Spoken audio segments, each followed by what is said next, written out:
जोशी मठ ने डाला बद्रीनाथ मंदिर को खतरे में। क्या सच हो रही है घोर कलयुग की भविष्यवाणी?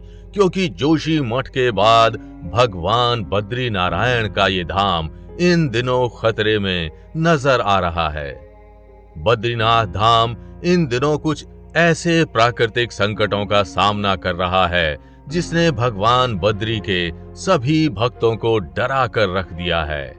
यहाँ के अनेकों स्थानों पर जोशी मठ जैसी ही दरार उभर आई हैं, तो क्या जोशी मठ के बाद अब बद्रीनाथ मंदिर की भी बारी आ चुकी है? और क्या जोशी मठ की वो तबाही पूरे बद्रीनाथ धाम को खत्म करके रुकेगी?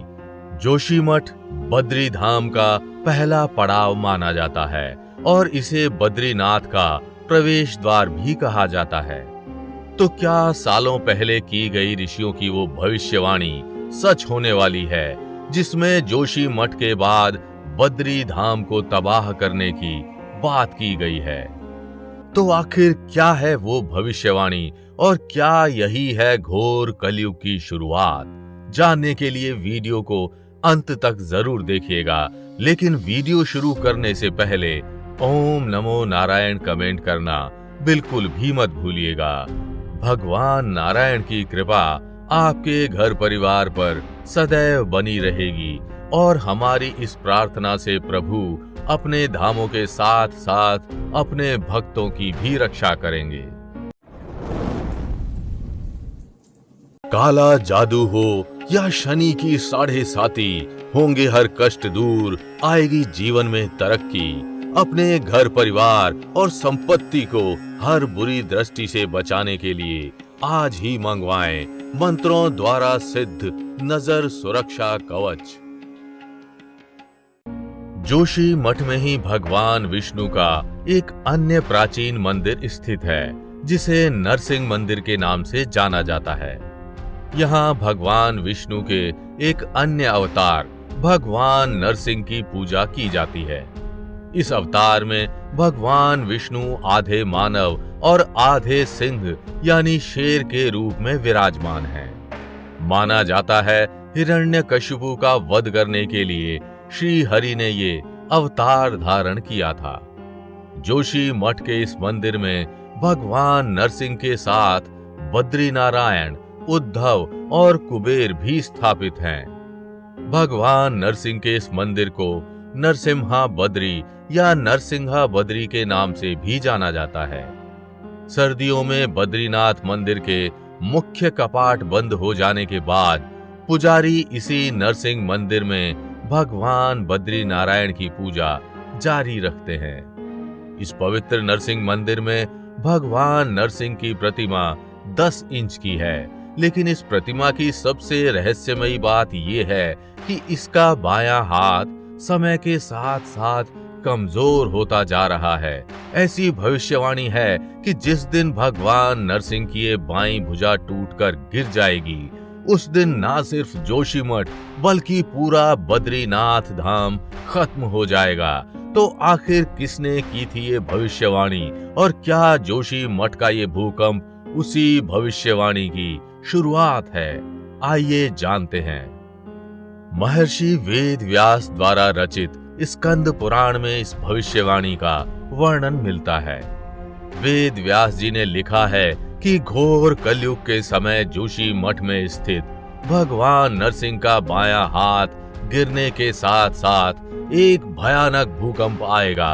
वो भूकंप इतना भयावह होगा कि नर और नारायण नाम के 2 पर्वत, जिन्हें जय और विजय के नाम से भी जाना जाता है, वे एक हो जाएंगे। प्रचंड भूकंप के कारण वो विशाल पर्वतों के एक हो जाने से बद्रीनाथ मंदिर लुप्त हो जाएगा और कोई भी भगवान बद्री नारायण के दर्शन नहीं कर पाएगा।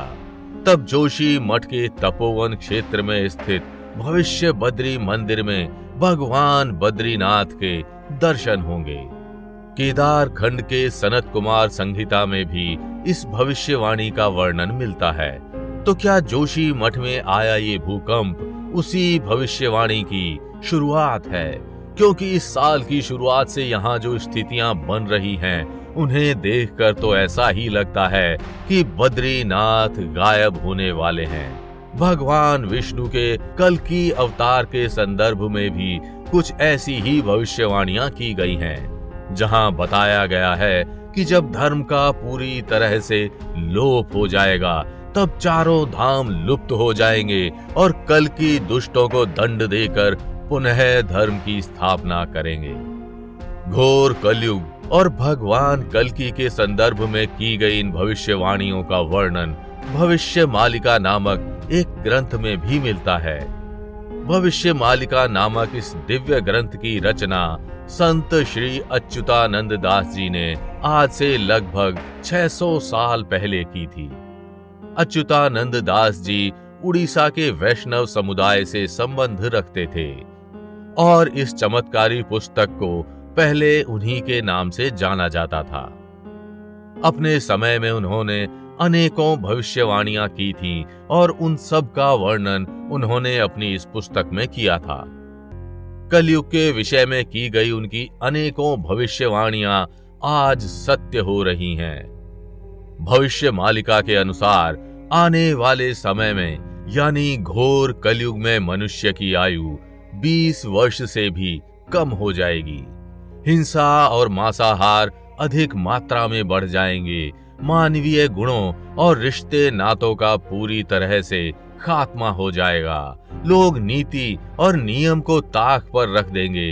हर प्रकार की नैतिक व्यवस्था खत्म हो जाएगी। सरकारें भ्रष्ट हो जाएंगी तथा चारों तरफ अफरा तफरी का माहौल होगा। लूट मार और बेईमानी घोर कलयुग का दर्पण बन जाएगी तथा धर्म का पूरी तरह से नामो निशान मिट जाएगा। ऐसे वातावरण में ईश्वर और धर्म का पालन दुष्कर हो जाएगा।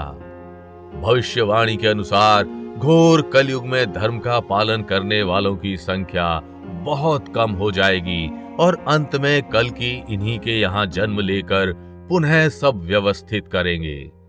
अगर आज के संदर्भ में इन भविष्यवाणियों को देखा जाए तो इनमें से कई बातें सच हो चुकी है। लोगों की आयु कम होती जा रही है, रिश्तों के महत्व कम होते जा रहे हैं तथा लोग नीति, नियम और धर्म से दूर होते चले जा रहे हैं। आज के समय में अनैतिक और अप्राकृतिक संबंध बनाना आम बात हो गई है। कलयुग की इन निशानियों का वर्णन सिर्फ भविष्य मालिका में ही नहीं बल्कि श्रीमद् भागवत पुराण और भविष्य पुराण में भी मिलता है, जहां बताया गया है कि कलयुग में भगवान कल्कि का अवतार होगा जो पापियों का संहार करके फिर से सतयुग की स्थापना करेंगे। घोर कलयुग के बारे में ये भी कहा गया है कि उस काल में एक भी धार्मिक तीर्थ स्थल नहीं बचेंगे और चारों धाम भी गायब हो जाएंगे। तो जोशी मठ में आई ये तबाही क्या उसी घोर कलयुग और बद्रीनाथ की तबाही की शुरुआत है?